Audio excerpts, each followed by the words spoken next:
Hello guys, কেমন আছেন? আশা করি খুব ভালো আছেন। তো বন্ধুরা, দেখতে পাচ্ছেন এখানে আমি অনেকগুলা ধুন্দুল নিয়ে নিয়েছি এবং সবগুলো ধুন্দুলের শুকলা এড়িয়ে নিয়েছি। তো বন্ধুরা, সুন্দর করে ছিলে নিয়েছি এবং এগুলো আগের থেকেই ধুয়ে রেখেছিলাম, না হলে যদি কেটে ধুই তাহলে অনেক পানি উঠে। তো সেই জন্য দেখেন কতগুলা ধুন্দুল। তারপর এগুলো আমি প্যানে তেল বসিয়ে দিলাম এবং সেই তেলের মাঝে পেঁয়াজ, কাঁচা মরিচ, শুকনো মরিচ এগুলো দিয়ে দিয়েছি এবং অল্প পরিমাণ হালদি গুঁড়া, লবণ দিয়ে দিয়েছি। তো এগুলো দিয়ে সুন্দর করে লাড়াচাড়া করে নিতেছি। তো বন্ধুরা, আপনারা নিশ্চয় জানেন ধুন্দুলের মাঝে অনেক পানি উঠে, তো এগুলো ভাজতেও অনেক সময় লাগে। তো বন্ধুরা, এগুলো ধুন্দুল আমাদের বাড়ির গাছের, যেগুলো আমরা ক্ষেত করেছিলাম, তো সেখান থেকেই তুলে নিয়েছি এবং খেতেও অনেক স্বাদ। বাড়ির ক্ষেতের সবজি খেতেও ভালোই লাগে।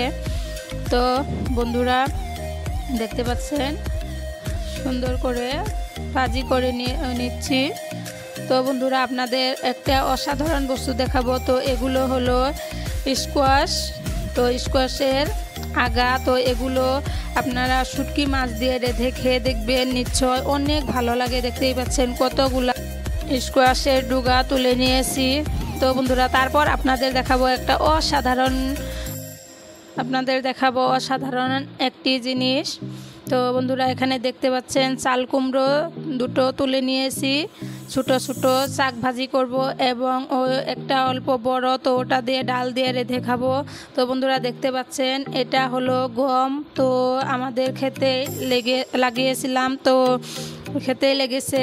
তো দেখতে পাচ্ছেন ওখানে কিছু বেড়া ছিল, তো সেই বেড়াটায় ওটা আটকে গিয়েছিল এবং ওটার শেপ আলাদা হয়ে গেছে। তো দেখতে পাচ্ছেন এগুলো পেকে এরকম হয় এবং কাটলে ভিতরে এরকম দেখা যায়। তো বন্ধুরা, দেখতে পাচ্ছেন হয়তো কতগুলা তুলে নিয়েছি। তো এই বস্তুগুলার নাম কি? তো আমি তো বললাম যে এগুলোর নাম গম। তো আপনারা যদি জানেন নিশ্চয় জানাবেন যে এগুলোর প্রকৃত নামটা কি। তো বন্ধুরা, এগুলো ভাজি করে একদিন আপনাদের দেখাবো। এগুলো ভাজি করে খেলে অনেক ভালো লাগে।